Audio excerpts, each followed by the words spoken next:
How to block quick settings on Samsung lock screen. Hey everyone, welcome back to the channel. If you're new here, don't forget to hit the subscribe button and turn on the notification bell to not miss any updates. If you're tired of those pesky quick settings cluttering your Samsung lock screen, you're in the right place. Today I'll show you a quick and easy way to block them for a cleaner look.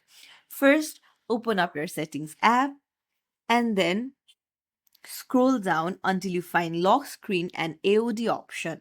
This is where all the magic happens. So here you'll have to tap on secure lock settings and then you'll have to enter your pattern. Once you've done that, you'll see lock, network and security option. You have to toggle it on.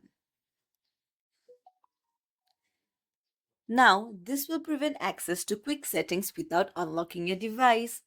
If you found this tutorial helpful, don't forget to give us a quick thumbs up and subscribe for more tips. Thank you for watching. See you in the next video.